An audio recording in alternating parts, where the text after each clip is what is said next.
கடைசி புத்தகமாகிய வெளிப்படுத்தின விசேஷம் கடைசி அதிகாரம் 22வது அதிகாரம். வெளிப்படுத்தல் கடைசி புத்தகத்தில் 22வது அதிகாரம் 11வது வசனத்துக்கு நேரே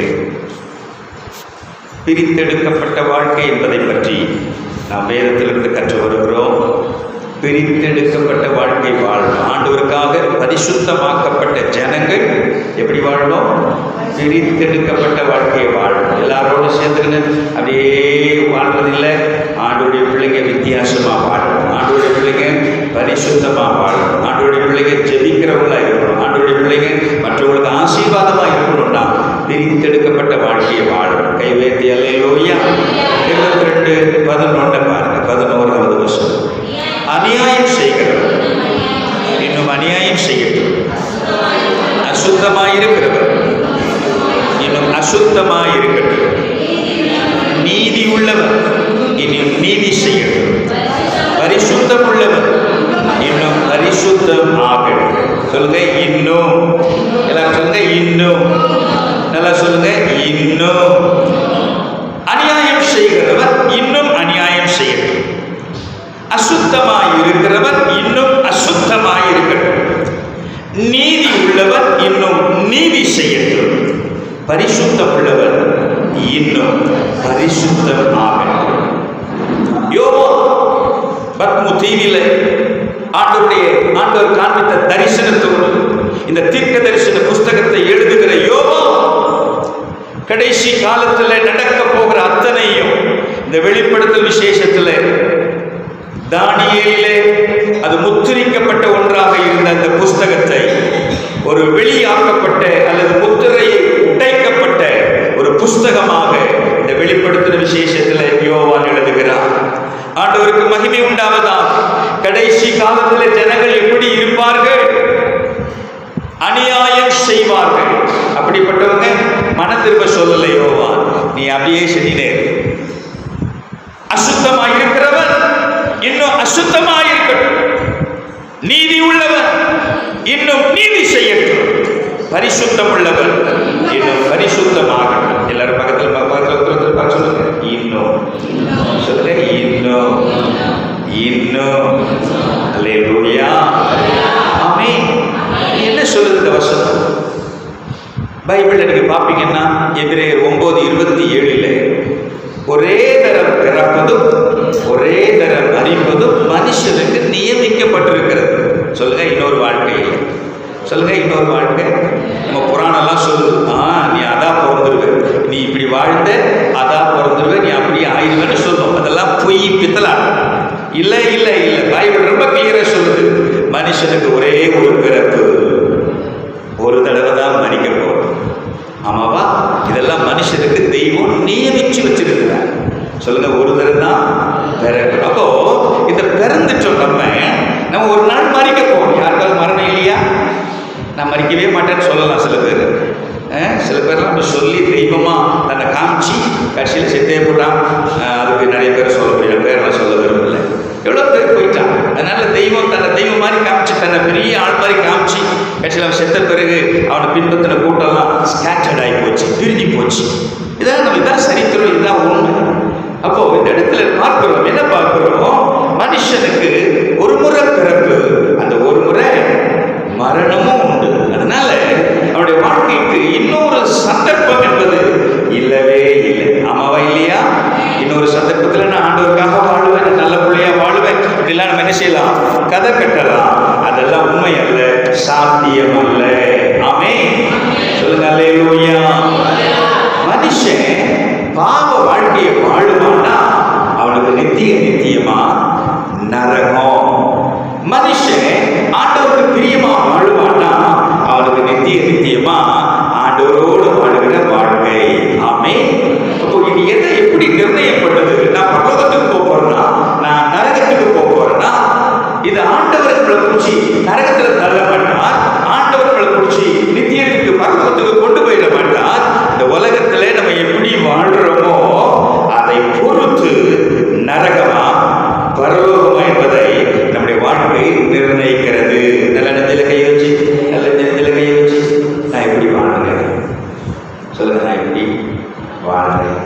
என் வாழ்க்கையை நித்தியமான வாழ்க்கையை நரகத்தில் கழிக்க போகிறேன்னா பரலோகத்தில் கழிக்க போகிறேன். நல்ல நெஞ்சில் கையை வச்சு ஆண்டவரை பாருங்க. அல்லேலூயா சொல்லுங்க. ஆமே. ஸோ முதல் ரெண்டு காரியத்தை பற்றி நம்ம அதை யோசிக்க வேண்டாம். என்னது? அநியாயம், அசுத்தம். நம்ம ஆண்டோருடைய பிள்ளையில இருக்கிறோம் தானே. ஆண்டோருடைய பிள்ளைகளை கை தூக்கி தோத்திரம் பண்ணுங்க பார்க்கலாம். ஆண்டோர் பிள்ளையா இருக்கிற சொல்றவங்க கை வைத்து தோத்திரம் பண்ணுங்க. விஜய்கள் நல்லா கை வைத்து தோத்திரம் பண்ண. அல்லேலூயா. ஆண்டோருடைய பிள்ளைன்னு சொல்றவங்கலாம் ரெண்டு விஷயத்தை பார்க்க. ஒன்று நீதி செய்கிறவர்கள், இன்னொன்று பரிசுத்தமாகிறவர்கள். ஆமீன் சொல்லுங்களேன். சொல்லுங்க. நீதி உள்ளவன். சொல்லுங்க. நீதி உள்ளவன், பரிசுத்தம் உள்ளவன், நீதி உள்ளவன். ஆமென். அந்த நீதி உள்ளவன் சொன்னா நல்லா கவனிங்க. நம்ம இப்போ ஆண்டவர் பிள்ளை ஆமாவா இல்லையா? இதுல சந்தேகம் இருந்தா உடனே ஒப்பு கொடுத்துருங்க. ஏசப்பா என் இடத்துல வந்துருங்க, பாவத்தை மன்னிச்சிருங்க, என்ன பிள்ளையா மாத்துங்க, நான் டெய்லி உங்களோட வாழ்வு ஆண்டவரை ஒப்பு கொடுத்துருவோம். கவனிங்க. நீதி அப்படின்னு சொன்னா வெளிப்புற வாழ்க்கை. வெளிப்புறத்துல ஆண்டவருடைய பிள்ளைங்க நீதியா இருக்கணும். நான் பசுத்தமா இருக்கிறேன்னு நீதியை முற்றக்கூடாது. நீதி அது எப்படி ஒரு வெளிப்படும்?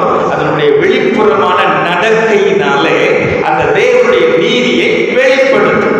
நீங்க நல்லா பாருங்க. நம்ம ஏதாவது ஒரு கெட்ட வார்த்தை பேசிட்டோம்னா, நம்ம எங்கேயாவது சண்டை போட்டுட்டோம்னா, ஆண்டவருக்குள்ள அதுவும் அப்படி செஞ்சிச்சு அப்படின்னு சொல்றாங்களா இல்லையா? காரணம் என்ன? வெளிப்புறமான நீதி. தப்பு பண்ணிவிட்டோம்னா, ஏதாவது பண்ணிவிட்டோம்னா, ஒன்று நமக்கு அது பாதிக்குது. ரெண்டு, மற்றவங்க நம்மளை பார்த்து நினைக்கிறாங்க, இவங்களாம் கிறிஸ்தவங்களா, இவங்களாம் சர்ச்சைக்கு போகிறவங்களா, யாரு இவங்களை இப்படி நடக்கிறாங்க பாரு, நம்மளை பார்த்து சொன்னாங்கன்னா நம்ம நீதியிலிருந்து விலகிட்டோம். அப்போ வெளிப்புறமா நீதியை வெளிப்படுத்தணும், உள்புறமா பரிசுத்தத்தை வெளிப்படுத்தணும். சொல்லுங்க. உள்புறமா பரிசுத்தத்தை வெளிப்படுத்தணும். அல்லேலூயா. ஒரு கையை உயர்த்தி சொல்லுங்க. வெளிப்புறமா நம்முடைய வெளிப்புற நடவடிக்கை, நம்முடைய பார்வை, நம்முடைய ட்ரெஸ், நம்ம சாப்பிடுற விதம், நம்ம நடந்துக்கிற விதம், இதெல்லாம் நம்ம நீதியா வாழ்றதுக்கு இதெல்லாம் ஆதாரம். அதே போல உள்ளான வாழ்க்கையில பரிசுத்தம் இருக்குன்றதுக்கு உள்ளான அந்த பரிசுத்தத்துக்குள்ளே தேவனுடைய தன்மையை, அந்த பரிசுத்த தெய்வத்தினுடைய தன்மையை உள்ளான வாழ்க்கையில பெற்றிருக்கிறோமே, அதுதான் எதை காமிக்குது? பரிசுத்தோன்றதை காமிக்குது. அல்லேலூயா. ஏன்னா ஆண்டவருடைய பிள்ளை நடக்கிறதும் வாழ்றதும் அவங்க வாழ்க்கையில அதுக்கு ஏற்ற பலனை நாம் பெற்றுக்கொள்வோம். அல்லேலூயா. நல்ல கை வைத்து கூட சொல்லுங்க. நடக்கிறதோ நான் சொல்லுங்க. நான் நடக்கிறதோ நான் வாழ்றதோ அதுக்கு ஏற்ற பலன் உண்டாகும். ஆமென் சொல்லுங்களேன். அசுத்தமா வாழ்ந்தா, அநியாயம் செஞ்சா நம்முடைய நித்தியம் நரகம். நீதி செஞ்சு பரிசுத்தமா வாழ்ந்தா நம்முடைய நித்தியம் பரலோகம். ஆமென் சொல்லுங்களேன். அல்லேலூயா. இதெல்லாம் எப்படியா நடக்கும்? என்ன நடக்கும்? கொஞ்சம் இந்த புஸ்தகத்தை பார்க்கலாம். 10வது வசனத்தை, அதுக்கு முன்னாடி நீங்க நம்ம சொன்ன இந்த விஷயத்துக்கு ஒரு வசனத்தை பாருங்க. தானியேலின் புஸ்தகம் 12வது அதிகாரம் 10வது வசனம். தானியேல் 12:10 பாருங்க. தானியேல் 12:10. அநேகர் சுத்தமும் வெண்மையும் ஆக்கப்பட்டு புடவிடப்பட்டவர்களால் விளங்குவார்கள். துன்மார்க்கரோ துன்மார்க்கமாய் நடப்பார்கள். துன்மார்க்கரில் ஒருவனும் உணர, ஞானவான்களோ உணர்ந்து கொள்ளுவார்கள். ஆமென் சொல்லுங்களேன். பாருங்க. இங்கே தானியேல் அவன் பல ஆயிரம் வருஷங்களுக்கு முன்பாக வாழ்ந்த இந்த தீர்க்கதரிசி அவன் எழுதின ஆண்டவருக்கு காண்பித்த எல்லாமே முத்திரிக்கப்பட்ட ஒன்று, சீலிடப்பட்ட ஒன்று. அவர் என்ன பார்க்கிறார்? 12:10 அநேக கடைசி காலத்துல அநேகர், எல்லாரும் சேர்ந்து சொல்லுங்க, அநேகர் சுத்தமும் வெண்மையும் ஆக்கப்பட்டு புடவிடப்பட்டவர்களாய் விளங்குவார்கள். துன்மார்க்கர் துன்மார்க்கமாய் நடப்பார்கள். துன்மார்க்கரில் ஒருவனும் உணரா, ஞானவான்களோ உணர்ந்து கொள்வார்கள். கை வைத்து ஆண்டவரை ஸ்தோத்திரம் பண்ணுவோம். அல்லேலூயா. பார்த்தோம். வெளிப்படுத்தல் 22:11 இந்த தானியேல் 12:10 ஒன்று பாருங்க. ரெண்டும் இதைத்தான் மீன் பண்ணுது. ஆண்டவருக்கு மகிமை உண்டாவதாக. அல்லேலூயா. சத்தமா சொல்லுவோம். அல்லேலூயா. ஆண்டவருக்கு மகிமை உண்டாவதாக. அப்போ ஆண்டவர் கிளியரா சொல்ற ஒரு விஷயம் என்ன? அசுத்தமா இருக்கிறவன் அசுத்தமா இருக்கட்டும், இன்னும் அசுத்தமாவே இருக்கட்டும். அநியாயம் செய்கிறவன் இன்னும் அநியாயம் செய்யட்டும். நீதி செய்கிறவர் இன்னும் நீதி செய்யட்டும். பரிசுத்தம் உள்ளவர் இன்னும் பரிசுத்தமாகட்டும். ஆமென் சொல்லுங்களேன். ஆண்டவர் வலிய வந்து அதுபோல ஆண்டவர் அப்படி செய்யணும்னு நான் அடிக்கடி யோசிப்பாங்க. அப்படி செய்யணும்னு ஆண்டவர் உலகத்தை பூமி உருண்டையை ஒரு உதவி கொடுப்பாருன்னா எல்லாம் தலைகளை மாறி ஆண்டவர் அப்படி விரும்பலைங்க. உங்களுக்கும் எனக்கும் ஒரு சுய சித்தத்தை கொடுத்திருக்கிறார், சுய விருப்பத்தை கொடுத்திருக்கிறார். நம்ம அதை சூஸ் பண்ணி அதை தெரிந்தெடுத்து ஆண்டவர் பிள்ளையா வாழ்றதும் வாழாம போறதும் அது நம்மளை பொறுத்தது. நம்ம எப்படி வாழ்றோமோ அப்படித்தான் ஆண்டவர் நமக்கு முடிவை அமைத்து தருவார். ஆமென் சொல்லுங்களேன். இங்க வாங்க, வெளிப்படுத்தல் 22 10, 11, 12 3 வசனத்தை சேர்த்து படிக்க போகிறோம். வெளிப்படுத்தல் 22 10, 11, 12. பின்னும் அவர் என்னை நோக்கி, இந்த புஸ்தகத்தில் உள்ள தீர்க்க தரிசன வசனங்களை முத்திரை போட வேண்டாம், காலம் சமீபமாயிருக்கிறது. அநியாயம் செய்கிறவன் இன்னும் அநியாயம் செய்யட்டும், அசுத்தமாயிருக்கிறவன் இன்னும் அசுத்தமாயிருக்கட்டும், நீதி உள்ளவன் இன்னும் நீதி செய்யட்டும், பரிசுத்தம் உள்ளவன் இன்னும் பரிசுத்தமாகட்டும். இதோ சீக்கிரமாய் வருகிறது. அவன் அவனுடைய கிரியைகளின்படி அவன் அவனுக்கு நான் அளிக்கும் பலன் என்னோட கூட வருகிறது. ஆமென் சொல்லுங்களேன். 10ஆம் வசனத்துல யோவான் சொல்றாரு, பின்னும் இதுவரைக்கும் நிறைய விஷயத்தை சொல்லிட்டு வந்தாரு. பின்னும் அவர் என்னை நோக்கி, இந்த புஸ்தகத்தில் உள்ள தீர்க்க தரிசன வசனங்களை முத்திரை போட வேண்டாம், காலம் சமீபமாயிருக்கிறது. ஒரு ஆமென் சொல்லுங்களேன். பாருங்க, இந்த புஸ்தகத்தில் உள்ள தீர்க்க தரிசன வசனம், இந்த வெளிப்படுத்துற புஸ்தகத்தில் உள்ள தீர்க்க தரிசன வசனம் பாருங்க. 7ஆம் வசனத்தை பாருங்க. 22:7. இதோ சீக்கிரமாய் வருகிறேன், இந்த புஸ்தகத்தில் உள்ள தீர்க்க தரிசன வசனங்களை கை கொள்ளுகிறவன் பாக்கியவான். ஆமென் சொல்லுங்களேன். அல்லேலூயா. 7ஆம் வசனத்தை வாசிச்சோம். 18ஆம் வசனத்தை பாருங்க. 18, 19 சேர்த்து படிக்கலாமா? இந்த புஸ்தகத்தில் உள்ள தீர்க்க தரிசன வசனங்களை கேட்கிற யாவருக்கும் நான் சாட்சியாக எச்சரிக்கிறதாவது, ஒருவன் இவைகளோடு எதையாகிலும் கூட்டினான், இந்த புஸ்தகத்தில் எழுதியிருக்கிற வாதைகளை தேவன் அவன் மேல் கூட்டுவான்.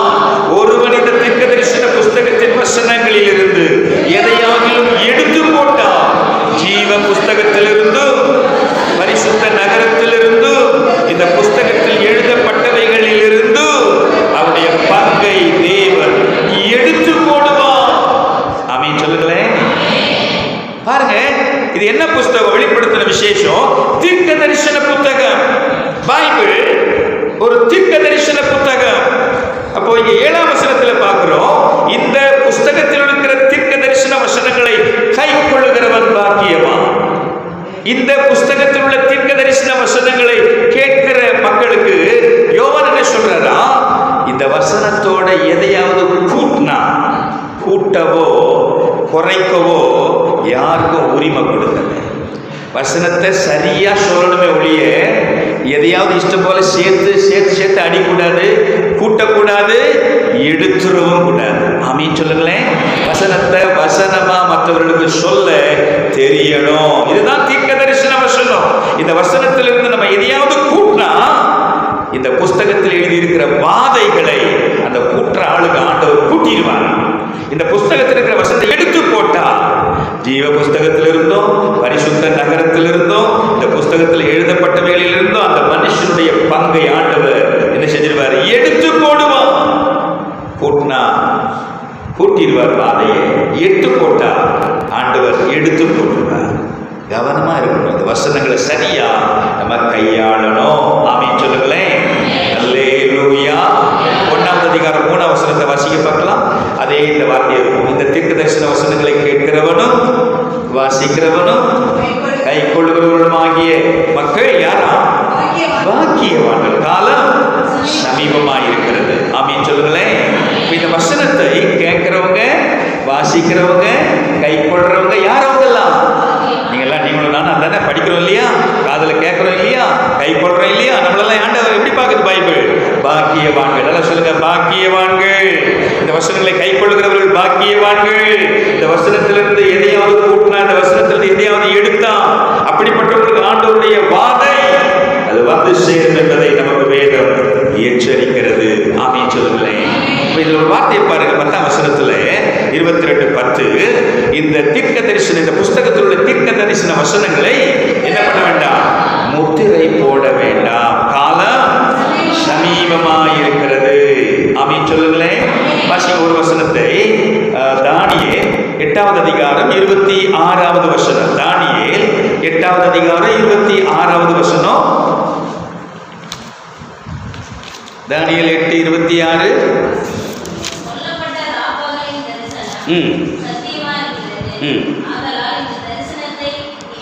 நீ மறைத்துவை. தானியேலுக்கு ஆண்டவர் சொல்றாரு பாருங்க, 8:26. சொல்லப்பட்ட ராப்பகலின் தரிசனம் சத்தியம், ஆதலால் இந்த தரிசனத்தை நீ என்ன செய்? மறைத்துவை, முத்திரை போடு, தெரிய வேண்டாம். பாருங்க, ஒரு காலத்துல ஆண்டவர் முத்திரை போட்டு வச்சிருந்தார், மறைச்சு வச்சிருந்தார். ஆனா இப்போ எதையும் மறைச்சு வைக்கல, எல்லாத்தையும் வெளியாக்கி இருக்கிறார். அல்லேலூயா. நல்ல கை உயர்த்தி அல்லேலூயா. யாருனாலும் பைபிளை படிக்கலாம். அன்னைக்கு யாரும் பைபிள் படிக்க முடியாது. இப்ப கூட ரோமன் கத்தோலிக்க சபைக்குள்ள என்ன செய்யக்கூடாதான்? ஆர்சி சபைகளுக்குள்ள, எல்லா சபையும் இல்லை, சில சபைகளுக்குள்ள பைபிளை எட்டு போக கூடாது. பைபிளை தெரிஞ்சவங்க யாராவது போய் ஃபாதர்ட்ட கேள்வி கேட்டா அவங்களை டிஸ்மிஸ் பண்ணிடுவாங்க, அவங்களுக்கு தொலைச்சிருவாங்க அவங்களை.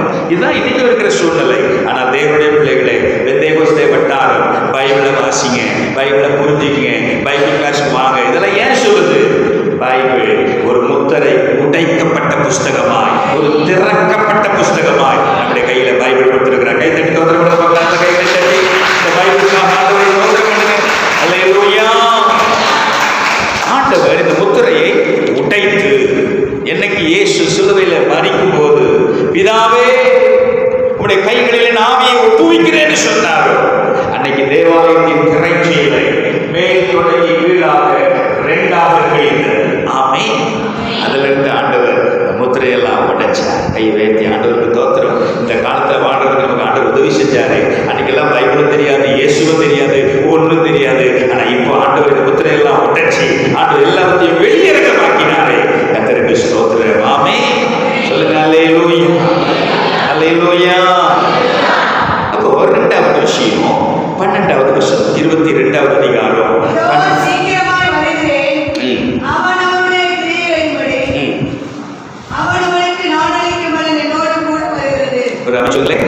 இதோ சபை என்ன சொல்றது தெரியுமா? சீக்கிரமாய் வாங்க ஆண்டவரே. சொல்லுங்க, சீக்கிரமா பாருங்க. 20 வசனம் பாருங்க, 12, 22, 20. இவைகளை சாட்சியாக அறிவிக்கிறவர் மெய்யாகவே நான் சீக்கிரமாய் வருகிறேன் என்கிறார். ஆமென். கர்த்தராகிய இயேசுவே வாரு. எல்லாரும் சொல்லுங்க, ஆண்டவர் என்ன சொல்றாரு?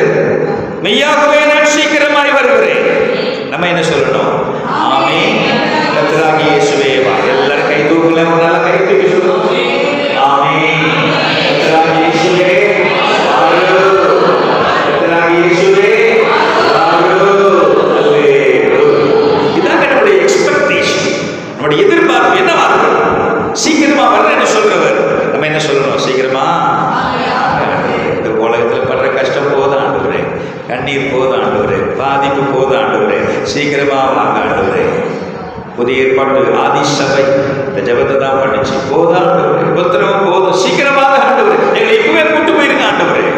இந்த 21வது நூற்றாண்டில் வாழ்ற நானும் நீங்களும் என்ன ஜெபம் பண்ணணும்? சொல்லுங்க எல்லாரும். ஆமென். கர்த்தராகிய இயேசுவே வாரு. சொல்லுங்க, ஆமென். கர்த்தராகிய இயேசுவே வாரு. சொல்லுங்க, சீக்கிரமாய் வருகிறேன். ஆண்டவர் என்ன சொல்றாரு? சீக்கிரமாய். என்ன சொல்றான் தெரியுமா? உலகத்துல என்னையா வராரு வராருன்றீங்க, இன்னும் வராரு அவங்க ஆண்டவர். என்னத்தான் ஏன் தான் அப்படி லேட் பண்றாரு? அவர் வர்றாரு சொல்லலாம், அவர் வரமாட்டார் போல தோணுது. இவ்வளவு நாளா வரலையே. இதான் உலகம் சொல்லும். ஆனா ஆண்டவருடைய அந்த சீக்கிரம்ன்ற அந்த அகராதிக்கு உள்ள விளக்கம் உங்களுக்கு எனக்கு தெரியாது. நம்ம நினைச்சுக்கிறோம் சீக்கிரம் சொல்லிவிட்டார். உடனே ஆதி சபையை என்ன பண்ணுச்சு? அந்த ஆரம்பிச்ச சபை, அப்போஸ்தலர் 2 அதிகாரத்தில் ஆரம்பிச்ச சபையே எங்க காலத்துல வந்துட மாட்டாருன்னா பவுல் எதிர்பார்த்தார். ஆதி சபை எதிர்பார்த்துச்சு. ஆனா எவ்வளவு நூற்றாண்டு ஆகி போச்சு? 18 நூற்றாண்டு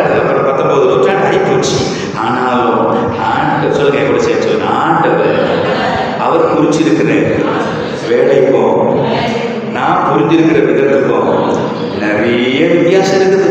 அல்லேலூயா. அவர் சீக்கிரம் சொன்னா அவர் அவருடைய நாளிலே நிச்சயமாய் வருவார். ஆமென்.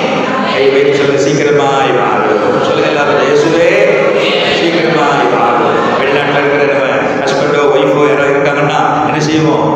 ஒரு வருஷம் ஆச்சு என்ன செய்வோம்? ஐயோ படுற தவிப்பு, சீக்கிரமா வாங்கலேன் சீக்கிரமா வாங்கலேன் என்னால் இருக்க முடியல சொல்றோம் இல்லையா? அது போல நம்மை ரட்சித்து நம்மை சபைக்குள்ளே நாட்டி இருக்கிற ஆண்டவர் நம்முடைய மனவாளனை என்ன செய்யணும்? வாங்கி நல்ல கை வேண்டி. அல்லேலூயா. ஆமென். எதுக்கு வர்றாரு இயேசு? இதான் முக்கியம். நீங்க அதான் அவரோட பேச போறேன். பரிசுத்தமா வாழணும்னு சொல்றோம். இயேசு எதுக்கு வரப்போறாரு? என்ன எதுக்கு வரப்போறாரு? அவனுடைய கிரியைகளின்படி அவனுக்கு நான் அளிக்கும் பலன் என்னோட. அதனால தான் முன்னாடி சொல்லிட்டார், அநியாயம் செய்கிறவன் இன்னும் அநியாயம் செய்யட்டும், அசுத்தமாக இருக்கிறவன் இன்னும் அசுத்தமாக இருக்கட்டும், நீதி உள்ளவன் இன்னும் நீதி செய்யட்டும், பரிசுத்தம் உள்ளவன் இன்னும் பரிசுத்தமாகட்டும். சீக்கிரமாய் வருகிறேன். அவனுடைய, எல்லாரும் சொல்லுங்க, அவனுடைய கிரியைகளின்படி அவனுக்கு நான் அளிக்கும் பலன். புரிஞ்சுக்கிறோமா? அவனுக்கு அப்படின்னா அந்த பூமியில பிறந்த ஒவ்வொருத்தனுக்கும், அவன் கிறிஸ்தவனிலையோ அதெல்லாம் தெரியாது. அவனுக்கு ஆண்டவர் அளிக்கிற அவனுக்குரிய பலனை அவர் கொண்டு வருகிறார். சொல்லுங்க, கொண்டு வருகிறார். நல்ல சத்தமா சொல்லுங்க, பலனை. மூச்சு இருக்கிற வரைக்கும் தான் வாழ முடியும். அந்த மூச்சு இருக்கிற வரைக்கும் நம்ம எப்படி வாழ்ந்தோமோ அதுக்குரிய பலனை அவர் கொண்டு வர போகிறார். உண்மையாய் வாழ்ந்து ஆண்டவருக்கு பிரியமா வாழ்ந்தா அதுக்குரிய பலனை கொண்டு வருவார். இஷ்டம் போல வாழ்ந்து பித்தலாட்டம் பண்ணிக்கணும், பொய் பண்ணிக்கணும், திருட்டுத்தனம் பண்ணிக்கணும், மற்றவங்களை கெடுத்துக்கணும், இப்படி வாழ்ந்தா அதுக்குரிய பலனையும் ஆண்டவர் கொடுப்பார். யாரா இருந்தாலும் சரி, நான் இங்கே இருந்தேன் அங்கே இருந்தேன், என் பேர் இப்படி மாற்றிக்கினேன், நான் காணிக்கலாம் விட்டேன், நான் ஊழியெல்லாம் செஞ்சேன், ஜெபம் பண்ணேன், இதை பற்றி கவலை இல்லைங்க. நம்ம என்ன செஞ்சோமோ அதுக்குரிய பலனை கர்த்தர் கொண்டு வருவா. எல்லாரும் சொல்லுங்க, கொண்டு வருவா. எல்லாரும் சொல்லுங்க, கொண்டு வருவா. என்ன சொல்லுது பைபிள்? என் கூட வருது, அவனுக்கு நான் அளிக்கும் பலன் என்னோட கூட வருகிறது. ஆமென் சொல்லுங்களேன். பலன் சொல்லுங்க எல்லாரும், பலன். உழைக்கிறோம், மாசம் பூரா உழைக்கிறோம், மாசத்துல சம்பளம் வாங்குறோம், மாசத்துல வாரத்துல சம்பளம் வாங்குறோம், சில நேரத்தில் டெய்லி சம்பளம் வாங்குறோம். அதுதாங்க அந்த வேஜஸ். அதுதான் என்னது? உழைப்புக்குரிய பலன். இந்த உலகத்துல நம்ம வாழ்ற அந்த வாழ்க்கைக்குரிய பலனை ஒரு நாள் பரலோகம் நமக்கு தரும். நல்ல பலனா கெட்ட பலனா? ஐயோ இப்படி இருக்கும் இல்ல, அதெல்லாம் ஒண்ணு புதிராக இருக்காது. எப்படி வாழ்ந்தோமோ அதுக்குரிய பலனை கர்த்தர் கொடுப்பார். அதனால ரொம்ப ஜாக்கிரதையா வாழணும். ஆண்டவருக்கு பிரியமா நம்ம வாழணும். சொல்லுங்களேன், ஆமென் சொல்லுங்களேன். அல்லேலூயா. நல்லா கவனிங்க. ஒன்னே ஒன்று சபை எதிர்பார்க்கிற ஒன்று, ரகசிய வருகை. எத்தனை பேர் சொல்றீங்க? சொல்லுங்க, எத்தனை பேர் ஆமென் சொல்லுங்களேன். சொல்லுங்க, ரகசிய தேசம் சீக்கிரம் வரப்போறாரு. இந்த உலகத்துல அவருக்காக பரிசுத்தமா வாழ்ந்து சபைக்குள்ள வந்துட்டதுனால பரலோகம் கூட்டு போயிட மாட்டார். சபைக்குள்ளே வந்து அவருக்கு பிரியமா வாழ்ந்து அவருடைய சித்தத்தை செய்து ஆண்டவருக்கு பிரியமா வாழ்ந்தா ரகசிய வருகையில ஆண்டவர் கூட்டு போயிடுவார். அல்லேலூயா. இந்த ரகசிய வருகைக்கு பின்னாடி, இதெல்லாம் பைபிள் மிக கிளியரா சொல்லுது, நடக்க போகிறதுதான். ரகசிய வருகைக்கு பின்னாடி அந்தி கிறிஸ்து வெளிப்படுவான். அந்தி கிறிஸ்து இந்த உலகம் முழுசு என்னுடைய ஆளுகைகளை கொண்டு வருது சொல்றாங்க பாருங்க. இந்தியாவில் இந்த ஆட்சி என்ன சொல்லுது? ஒரே தேசம், ஒரே மொழி, ஒரே ரேஷன் கார்டு, ஒரே எல்லாம் ஒன்று ஆக்கிட்டாங்க. எல்லா தேசமும் அப்படி ஆக்கிட்டே வருது. ஏன்? எல்லா தேசமும் ஒரு கொடியின் கீழே, முழு உலகமும் ஒரு கொடியின் கீழே வரப்போகுது. அந்த கொடி என்ன கொடி? அந்தி கிறிஸ்துவின் கொடி. அந்தி கிறிஸ்துவ ஆளுகையில வைப்பாங்க. அவன் தான் என்ன செய்வான்? அந்த பூமியை 7 வருஷம் ஆளுவான். எப்போ? ரகசிய வருகைக்கு பின்னாடி. சொல்லுங்க, பக்கத்தில் பார்த்து சொல்லுங்க, ரகசிய வருகைக்கு பின்னாடி. அல்லேலூயா. ரகசிய வருகையில நானும் நீங்களும் போயிட்டா தப்பிச்சோம். ஏன்னா நம்முடைய எல்லா விஷயமும் ஒரு சிப்பில் வந்துடும். இந்தியாவில் பாருங்க, ஆதார் கார்டு வந்துருச்சு இல்லை? நம்ம எல்லாம் உள்ள ஒரே இதுக்குள்ள வந்துருச்சு. இப்போ நம்ம வரப்போற நாட்கள் முத்திரைன்னு ஒன்று, அந்தி கிறிஸ்துவின் காலத்தில் முத்திரை. அதுக்காக உலகெல்லாம் ஆயத்தம் ஆயிடுச்சு. எங்க முத்திரை? வலது கையில் முத்திரை, நெத்தியில முத்திரை, ஏதாவது ஒரு இடத்துல முத்திரையை போட்டு முழு முழு கண்ட்ரோலும் ஒரு ஆளுக்குள்ள எல்லாம். யாராவது வித்தா காட்டினா அவன் தலையை ரிமோட்டே பிடிச்சிடும். அவன் ஒன்றும் கட்டி வச்சுலாம் கட்ட வேணாம், ரிமோட்லேயே கதையை முடிப்பான். நம்ம எங்கே போகிறோம், எங்கே அசைகிறோம், ஜோம் பண்ணுறோமா, ஊழியம் செய்யணுமா, இதெல்லாம் இப்போ பாருங்க, இதுக்கெல்லாம் செக்கு வருது, செக்கு வருது. ரகசிய வரிகளில் போயிட்டோம், தச்சோம் இல்லை, அந்தி கிறிஸ்துவின் ஆட்சியில் தொலைச்சி போயிருக்கோம், தொலைச்சிருக்கோம். என்னங்க அந்தி கிறிஸ்து காலத்தில் உட்கார்ந்து விரும்புறீங்களா? 7 வருஷம் கொடிய காலம். அதுக்கு பின்னாடி இயேசு பகிரங்கமாக வருவார். 2வது வருகையிலே பகிரங்கமாக வருவார். அதை தொடர்ந்து 1000 வருட அரசாங்க பூமியிலே இயேசுநாதர் ராஜாவா இருந்து ஆட்சி செய்வார். அதை தொடர்ந்து அவருடைய ஜட்ஜ்மெண்ட், அவருடைய நியாய தீர்ப்பு உண்டார். இந்த நியாய தீர்ப்பை பற்றி தான், அந்த நியாய தீர்ப்புல தான் அவர் கொடுக்கிற பலன் வெளியாகும். ஆமீன் சொல்லுங்களேன். அந்த இடத்துல தான் விசுவாசி நம்ம ஆண்டவரை ஏற்றுக்கொண்டு அந்த நியாய தீர்ப்பில் நம்ம சரியா இருக்கணும்னா, ஒண்ணு நம்ம ரட்சிக்கப்பட்டிருக்கலாம், ஆனா சரியான வாழ்க்கையை வாழணும். நான் ரட்சிக்கப்பட்டுட்டேன், நான் சபைக்குள்ள வந்துட்டேன், நான் ஞானஸ்தானம் எடுத்துட்டேன், அதை மட்டும் சொல்லி உட்கார்ந்து இருக்கிறது அல்ல. இந்த நியாய தீர்ப்பில் ஆண்டவர் நம்முடைய பலனை அவர் வெளியாகுவார். ஆமென். அதனால விசுவாசிகளை நானும் நீங்களும் கவனமா இருக்கணும், அஜாக்கிரதையா இருக்கக்கூடாது, அசதியா இருக்கக்கூடாது. நான் ரட்சிக்கப்பட்டுட்டேன், அதனால ஆண்டவர் என்ன கொண்டு போயிடுவார். நான் இன்னைக்கு நேற்று வாசிக்கிறேன், ஒரு 7 விஷயங்கள் அங்கே சொல்லப்படுது. ஆண்டவருடைய பிள்ளைங்க இந்த பூமியில ரட்சிக்கப்பட்ட பின்னாடி நம்ம எப்படி வாழ்கிறோமோ அதுக்குரிய தண்டனை ஆண்டவர் கொடுப்பார். நரகம் இல்லை, அது உண்மை. ஆண்டவருடைய பிள்ளைகளுக்கு நரகம் இல்லை, ஆனா அவருடைய நியாய தீர்ப்பிலே அவர் கொடுக்கிற பலன் ஆளுக்கு ஆளு வித்தியாசமா இருக்கும். காரணம், இயேசுவை ஏற்றுக்கணும், சும்மா வீட்லயே உட்கார்ந்து பார்த்தீங்களா, அவங்களுக்கு என்ன மாதிரி பலன் வரும்? இயேசுவை ஏற்றுக்கிற ஆண்டவருக்காக வருஷமா ஓடி ஆண்டவருக்காக வேலை செஞ்சு பார்த்தீங்களா, அவங்களுக்கு என்ன பலன் வரும்? இயேசுவை ஏற்றுக்குன்னு சும்மா ஏதோ அப்படியே கதையை ஓடுற பார்த்தீங்களா, அவங்களுக்கு என்ன பலனை கொடுக்கணும்? எல்லாம் ஆண்டவர் நிர்ணயித்து வைத்திருக்கிறார். கை வைத்து ஆமீன் சொல்லுங்களேன். நான் வசனத்தை வாசிக்கிறேன், வேகமாக கூட சேர்ந்து வசனத்தை காமிக்கிறேன், கூட வாசிங்க. 1 யோவான் 2வது அதிகாரம் 28வது வசனம். 1 யோவான் 2வது வசனத்தை குறிச்சிங்க. நம்ம அசதியா இருக்கக்கூடாது, தேவ பிள்ளையே ஏனோ தானோ வாழக்கூடாது, ஏதோ சம்பளத்துக்காக மட்டும் பணத்துக்காக மட்டும் ஓடக்கூடாது. நம்முடைய வாழ்க்கை ரொம்ப எச்சரிக்கையா இந்த கடைசி காலத்துல இருக்கணும். அப்பா சீக்கிரம் வர போறார், நமக்குரிய பலனை கொண்டு வர போறார். அந்த பலனை பெறணும்னா கவனிங்க, அஜாக்கிரதை. 78 இப்படி இருக்க பிள்ளைகளே, இயேசு வெளிப்படும் போது நாம் அவர் வருகையில் அவருக்கு முன்பாக வெட்கப்பட்டு போகாமல் தைரியம் உள்ளவர்களாய் இருக்கும்படி அவரில் நிலைத்திருங்கள். எங்களோட சேர்ந்து எல்லாரும் சொல்லுங்க, இயேசு வெளிப்படும் போது. எல்லாரும் சத்தமா சொல்லுங்க, இயேசு வெளிப்படும் போது நாம் அவர் வருகையில் அவருக்கு முன்பாக வெட்கப்பட்டு போகாமல் தைரியம் உள்ளவர்களாய் இருக்கும்படி அவரில் நிலைத்திருங்கள். எல்லாம் பாருங்க, இது யாருக்கு? விசுவாசி தான் எழுதுறாரு.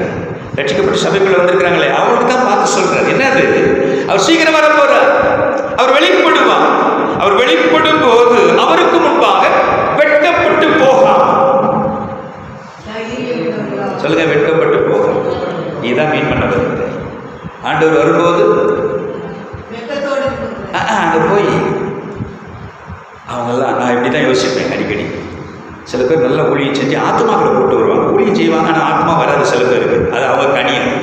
சில பேர் ஊழியம் செஞ்சு ஆத்மாக்களை கூட்டு வருவாங்க. நான் சின்ன வயசுல போய் யோசிப்பேன், ஆத்மாக்களை கூட்டு வராங்களே அவங்க கிரீடத்தில், எல்லாருக்கும் கிரீடம் இருக்குமா இல்லையா? இந்த தலைமையில் கை வைங்க, ஏதோ கை வைங்க, தலைமையில் என்னது கிரீடம், ஆண்டு கிரீடம் கூட்டு வரதானே. அந்த கிரீடத்தில் நிறைய பேர் கூட்டு வந்தவங்களுக்கு ஆண்டு என்ன கொடுப்பாருன்னா, சின்ன வயசுல கேள்விப்படுகிறேன், முத்துக்களை வைப்பார். 10 பேரை கூட்டு வந்தவங்களுக்கு 10 முத்துக்களை இருக்கும். அப்போ நான் பார்ப்பேன், நம்ம பார்க்க ஒருத்தர் பார்ப்போம், நம்ம பழைய கிறிஸ்தவம் தானே, அவங்க 10 20 வருஷம் கிறிஸ்தவம்.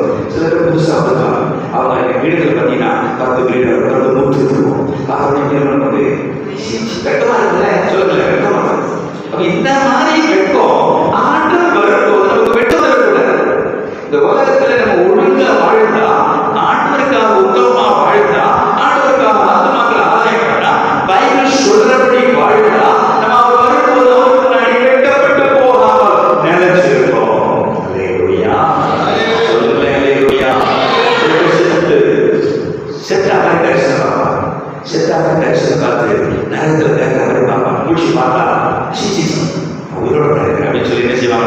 அப்போ அப்படிதான் அவருக்கு ஐயோ இதுவரைக்கும் வாழ்ந்த மாதிரி வாழக்கூடாது, இதுக்கப்புறம் அப்பாவுக்கு பிரியமா வாழும். ஏன்னா ஒரு மனதாக வாழ்க்கை, இந்த வாழ்க்கையை இஷ்டப்போல வாழ்ந்துச்சு. சாப்பிட்டு பைபிள் சொல்லுது, புசிப்போம் குடிப்போம் நாளைக்கு சாப்பிடும். இது உலகம் சொல்லும். இந்த நாளைக்கு உள்ள ஆண்டுகளை ஆண்டவர் ஏற்றுக்கொண்டு வந்த மக்கள் விதமாய் வாழக்கூடாது. அல்லேலூயா. அதுதான் வாழணும். ஆண்டவருக்கு பிரியமா வாழணும். ஆண்டுடைய சித்தப்படி வாழணும். இயேசு வரப்போறார். அவர் முன்னாடி போயிடாம இருக்கணும்னா அவர்களை என்ன செய்யணும்? நிலைத்திருக்கணும். ஆமென். அசதியா இருக்கக்கூடாது. நல்ல கை பக்கத்தில் ஒருத்தர் பார்த்து சொல்லுங்க. அசதியா இருக்கக்கூடாது, ஜாக்கிரதையா இருக்கணும், கவனமா வாழணும். 1 கொரிந்தியர் 3ஆம் அதிகாரம் எடுத்துங்க. 1 கொரிந்தியர் 3ஆம் அதிகாரம். கொஞ்சம் வசனங்கள் எல்லாம் பாருங்க. நீங்க வசனத்தை கவனிங்க. இது நமக்கு எச்சரிப்பை கொடுக்கிற ஒரு நேரம். இது 1 கொரிந்தியர் 3ஆம் அதிகாரம் 12 15 வரைக்கும் நம்ம சேர்த்து படிக்க போறோம். 1 கொரிந்தியர் 3 12 15 வரைக்கும் சத்தமா வாசிக்கலாம். ஒருவன் அந்த அஸ்திபாரத்திலே பொன் வெள்ளி விலையேற பெற்ற கல் மரம் புல் வைக்கோல் ஆகிய இவைகளை கட்டினால் அவன் அவனுடைய வேலைப்பாடு வெளியாகும். நாளானது அதை விளங்கப்படும். ஏனெனில் அது அக்கினியினாலே வெளிப்படுத்தப்படும். அவன் அவனுடைய வேலைப்பாடு எத்தன்மை உள்ளது என்று அக்கினியானது பரிசோதிக்கும். அதன் மேல் ஒருவன் கட்டினது நிலைத்தால் அவன் கூலியை பெறுவான். ஒருவன் கட்டினது வெந்து போனால் அவன் நஷ்டம் அடைவான். அவனோ ரட்சிக்கப்படுவான். அதுவும் அக்கினியில் அகப்பட்டு தப்பினது போல் இருக்கும். ஆமென் சொல்லுங்களேன். இதை புரிஞ்சுக்கிறதுக்கு நான் உங்களுக்கு சொல்றதை கவனிங்க. மேல 12ஆம் வசனத்துல சில பொருட்கள் சொல்லப்படுது. என்னது? பொன். எல்லாரும் சொல்லுங்க பொன். சொல்லுங்களேன் பொன். விலை ஏறினேங்குது பொண்ணு இல்லையா? திடீர்னு மேலே போச்சு 50,000 போச்சு சவரன். இப்போ கொஞ்சம் இறங்கி வந்து இருக்குது. உடனே ஆட்கள் நிறைய வாங்கி சேர்த்து வச்சுக்கலாம் வாங்குறாங்க. திரும்பி அது கொஞ்சம் மேலே ஏறுது, இறங்குது, ஏறுது. பொண்ணுக்கு என்ன உண்டு? என்ன இந்த காலத்துக்கு என்ன உண்டு? மதிப்பு உண்டு. சிலர் நிலத்துல போடுறான், சிலர் பொண்ணுல போடுறான். ஸோ பொன் சொல்லுங்க எல்லாரும். பொண்ணு சத்தமா சொல்லுங்க. பொன் பெண்ணல்ல, பொன். பொண்ணு வெள்ளி விலையேற பெற்ற கல் மரம் புல் வைக்கோ. சொல்லுங்க. இதை வச்சு நல்லா கவனிங்க. இந்த பொருட்களை மறுபடியும் சொல்லுங்க. பொன். சொல்லுங்களேன். பொன் வெள்ளி விலையேற பெற்ற கல் மரம் புல் வைக்கோ. பாருங்க, இந்த உலக வாழ்க்கையில ஆண்டவரை ஏத்துக்கின பிறகு நம்ம வாழ்க்கையில எந்த பொருளை வச்சு நம்ம வாழ்க்கையை கட்டுறோம்? நல்லா பாருங்க. பொண்ணோ வெள்ளியோ நீங்க நெருப்புல போட்டா என்ன ஆகும்? நெருப்புல எதுக்கு போடுறாங்க? நெருப்புல அதை புடமிடுறாங்க. ஏன் புடமிடுறாங்க? அக்கினியில அது ஒரு குறிப்பிட்ட அளவு, அந்த குறிப்பிட்ட அளவு அது நல்ல ஷைன் ஆகிற வரைக்கும் அதை நெருப்புல போடுறாங்க. அப்ப அது என்ன செய்யுது? நெருப்புல போட்டாலும் அது என்ன செய்யுது? அது நல்லா தான் இருக்குது. ஆனா அடுத்த பொருள், அடுத்த ஐட்டம் பாருங்க. மரம் புல் வைக்கோ. இதுக்கு நெருப்பு வச்சா என்ன ஆகும்? சொல்லுங்களேன். மரம் புல்லு நெருப்பு வச்சா என்ன ஆகும்? பூசி போடும். எல்லாம் புகையா போடும், ஒன்றும் இல்லாம போடும். அங்கே பவுல் இந்த சபைக்கு சொல்ல விரும்புறது என்ன? பொண்ணு வெள்ளி விலையேற பெற்ற கல் இது நெருப்புக்கு போச்சுன்னா அது ஜொலிக்கும். ஆனா சொல்லுங்க, மரம் புல்லு வைக்கோல் நெருப்பு போச்சுன்னா அது பூசிக்கிறோம். அப்ப ஆண்டவருடைய பிள்ளைங்க நம்ம வாழ்க்கைய எதை வச்சு கட்டுறோம்? பொண்ணா வெள்ளியா விலையேற பெற்ற கல்லா, இல்ல மரமா புல்லா வைக்கோலா? நல்லா கவனிங்க. இந்த வசனம் நல்லா நான் சில நேரத்தில் ஒன்றும் புரிஞ்சிக்க மாட்டேன் இந்த வசனங்களை. ஆனா இந்த நாட்களில் கவனிக்கும் போது அப்போ நம்ம கட்டுனதுன்னா என்ன? நம்ம வாழ்க்கையில மற்றவங்க வாழ்க்கையில இன்வெஸ்ட் பண்ணது, நம்ம வாழ்க்கையை கட்டுறது, நம்ம மற்றவங்க ஆண்டவர்களை நடத்துறோமே அவ்விதமாய் செய்கிறதெல்லாம் நிலைச்சு நிற்குதா? ஒன்றும் இல்லாம போகுதா? நம்ம சிலருடைய ஊழியம் பார்த்தீங்கன்னா மகிமையா இருக்கும். நான் உண்மையா சிலரை நான் பார்த்துருக்கிறேன். பெரிய பேர் அவங்க பெரிய ஊழியம் செய்ய மாட்டாங்க, ஆனா சிலரை உருவாக்குவாங்க. நான் சிலர் கிறிஸ்தவத்தில் என்னன்னா நான் தான் காப்பாங்க. அந்த ஆளு மரம் புல்லு வைக்கோலுக்கு ஒப்பாயிருப்பாங்க. ஆனா மறைஞ்சிருந்து சில பேர் இருப்பாங்க ரொம்ப உண்மையா. அவங்க செய்யற ஊழியம் இன்னொருத்தர் போய் அவங்க ஆதாயம் பண்ற வரைக்கும் விட மாட்டாங்க.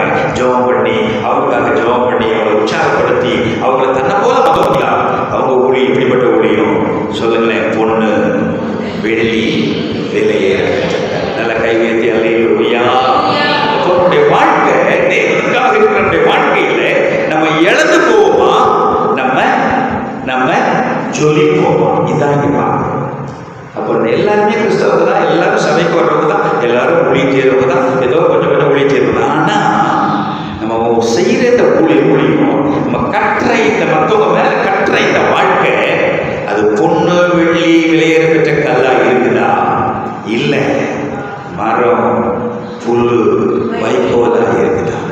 ஸோ இப்படி செஞ்சா நம்ம இதில் எதை செய்கிறோமோ நம்ம ரட்சிக்கப்பட்டோம். ஏன்னா நம்ம ரட்சிக்கப்பட்டோம், ஏற்கனவே இயேசுவை ஏற்றுக்கணும், ரட்சிக்கப்பட்டான நம்முடைய பலன் ஒன்றும் இல்லாமல் மரம், புல், வைக்கோல், இந்த விதத்தில் நம்முடைய ஊழியம் நம்ம கட்டினா, நம்ம வாழ்க்கையை கட்டினா பலன் ஒன்றும் இருக்காது. அங்கே என்ன இருக்கும்? லாஸ் ஆயிடும், அங்கே நஷ்டம் ஆயிடும். அதான் அங்கே பார்க்குறோம். அங்கே என்ன செய்வானா? அந்த வசனத்தை பாருங்க, வெந்து போனா நஷ்டம் அடைவான், அவனும் ரட்சிக்கப்படுவான், அகப்பட்டு தப்பினது போல். அப்ப கட்டினது வெந்து போனா புல்லு, மரம், வைக்கோல் அது என்ன செஞ்சிடும்? வெந்து போயிடும். வெந்து போனா நஷ்டம் தான். ஆனா அவன் ரட்சிக்கப்பட்டுருவான். அதுவே பெரிய விஷயமா இருக்கும். அப்போ போராடி போராடி நான் ஆத்மாவை காத்துக்கினேன். சில பேர் சொல்லுவாங்க, ஆத்மாவை காத்துக்கோ. அது காத்துக்கணும். அதோட என்ன செய்யணும்? நம்ம கட்டுறது, நம்ம செய்கிற ஊழியத்தில் அது பொண்ணு வெள்ளி விலையிற பெற்ற கல்லா இருக்குதா, இல்லை மரம், புல், வைக்கோலா மாறுதா, இதை நம்ம கவனிக்கணும். ஆமீன் சொல்லுங்களேன். எல்லாரும் கை வச்சு சொல்லுங்க. எச்சரிக்கையா இருக்கணும், கவனமா வாழணும், நீதியா வாழணும்.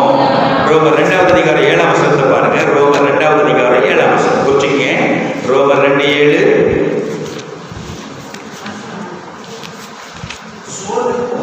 சோர்ந்து போகாமல் நற்கிரியைகளை செய்து மகிமையும் கனத்தையும் அழியாமையும் தேடுகிறவர்களுக்கு நித்திய ஜீவனை. ஆமென் சொல்லுங்க, ஆமென் சொல்லுங்க. விசுவாசியே, நீ சோர்ந்து போகாம, சொல்லுங்க, சோர்ந்து போகாம. எவ்வளோ செஞ்சிட்டப்பா, போதுப்பா, அதோட நிறுத்திக்கிறப்பா. அவங்க அப்படி பண்றாங்க, இப்படி பண்றாங்க. சில பேர் அப்படி ஓட்டிருக்கோம்.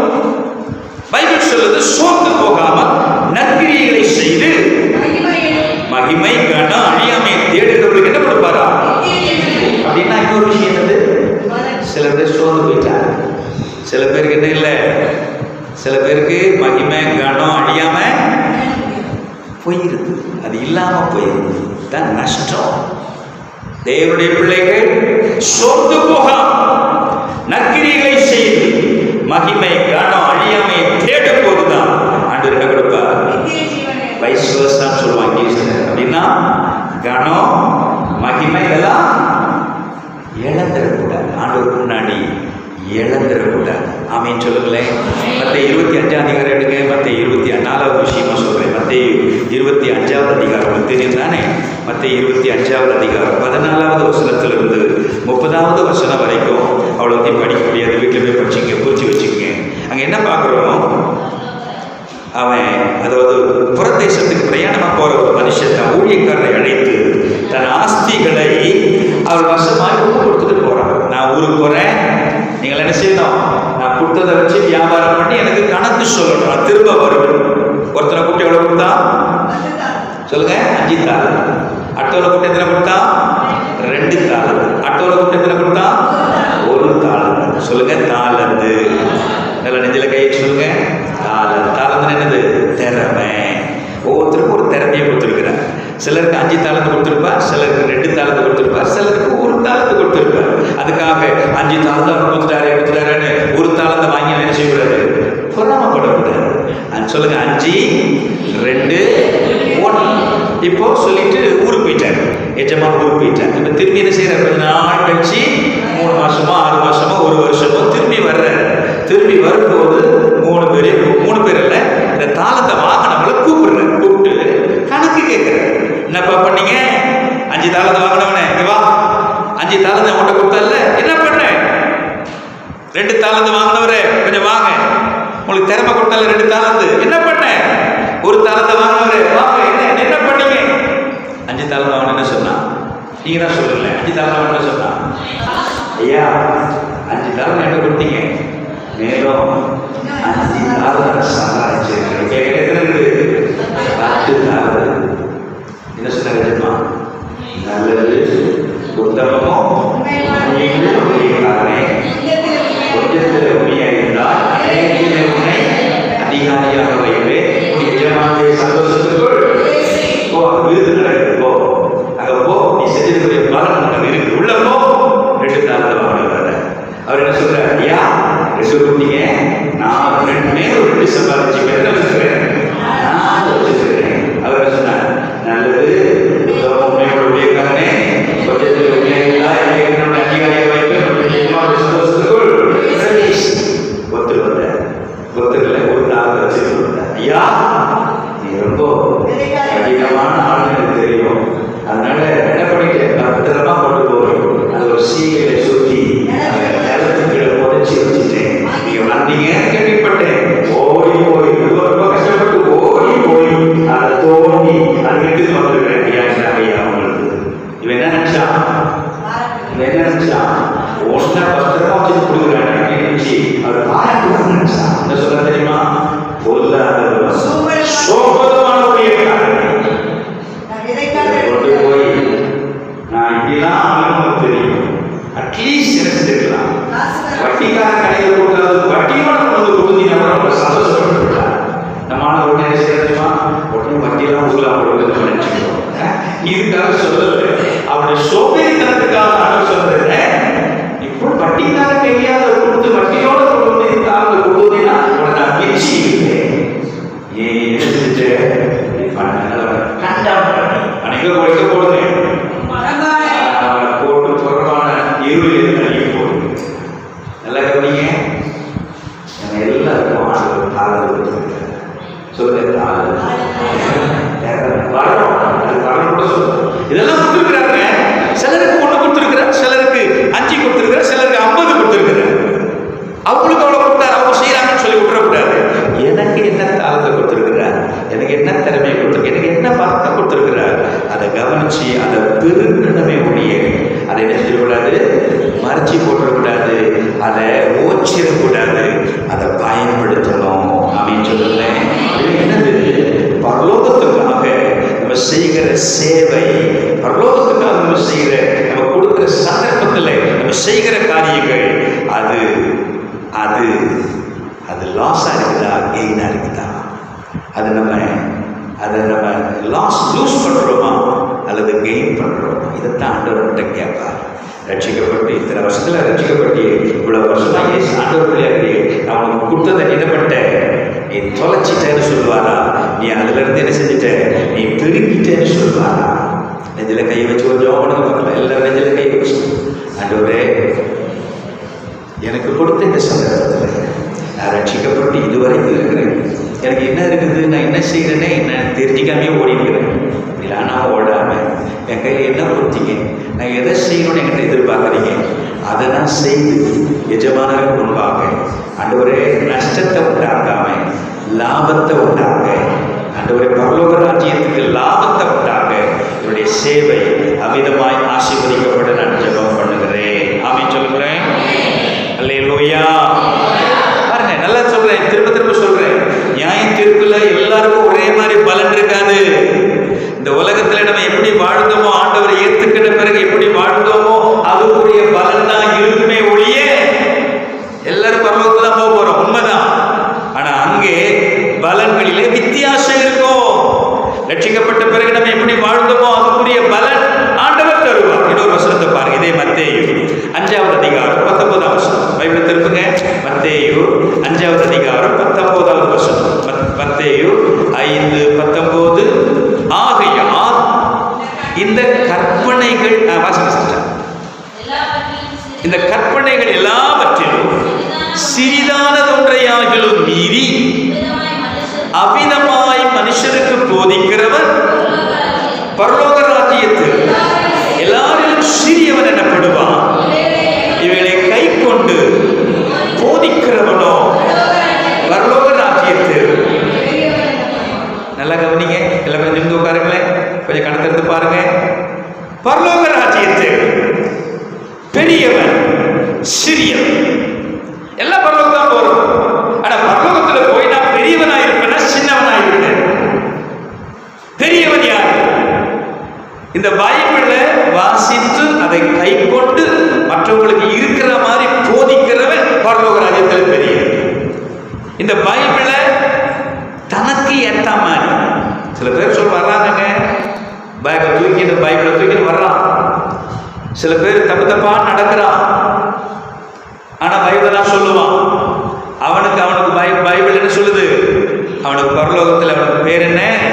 சிறியவன். சொல்லுங்க, சிறியவன். நல்லா கவனிக்கணும். பைபிள எதையாவது மீறி அல்லது அதுல இருந்து கொஞ்சம் வடிகட்டி நமக்கு ஏற்ற மாதிரி பைபிள மக்களுக்கு சொல்லி கொடுத்தோமோ பரலோகத்தில் அவன் சிறியவன். ஆனா அப்படியே கை கொண்டு அதை மற்றவங்களுக்கு சொல்லிக் கொடுக்கறதுனா யாரு?